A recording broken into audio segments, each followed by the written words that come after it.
कहानी कछुआ और दो बगले। एक गांव में एक तालाब था। उस तालाब में दो बगले और कछुआ रहा करते थे।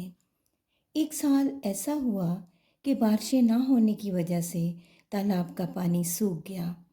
बगले सोचने लगे कि कहीं और जाकर बसेरा करते हैं। उड़ते उड़ते उन्हें एक और जगह तालाब नज़र आया जहाँ बहुत ज़्यादा मेंढक और कीड़े मकोड़े थे। ये सब देखकर बगलों का इरादा बना कि यहाँ ही रहा जाए। ये बातें सब कछुआ भी सुन रहा था।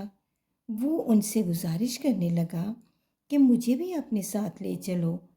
दोनों कछुए को साथ ले जाने पर रजामंद तो हो गए, लेकिन ये सोचने लगे कि कैसे लेकर जाएं, क्योंकि कछुआ ना तो उड़ सकता है और ना ही इतना पैदल चल सकता है। फिर सोचा कि उसे अपनी कमर पर बिठा लेते हैं, लेकिन वो भी नामुमकिन था। एकदम उनके जहन में ये बात आई कि लकड़ी को कछुआ अपने मुंह से पकड़ ले तो दोनों तरफ से हम लकड़ी को अपनी चोंच में पकड़कर नए तालाब तक ले जा सकेंगे।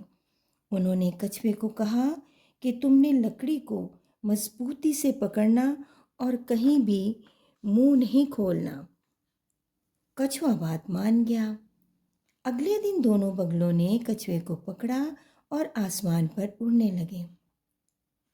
थोड़ी दूर तक ही उड़े थे कि नीचे बच्चे खेल रहे थे।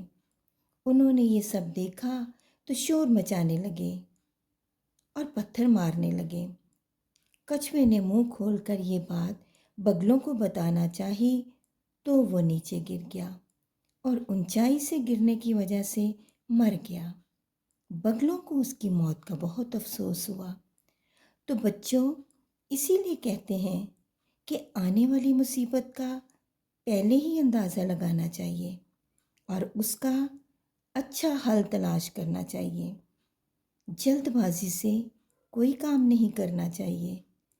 अक्ल का दामन हाथ से नहीं छोड़ना चाहिए। नतीजा, जल्दबाजी से किए गए फैसले नुकसानदेह होते हैं। अगर कहानी पसंद आए तो सब्सक्राइब कीजिए, कमेंट्स, लाइक और शेयर ज़रूर करें। Thank you.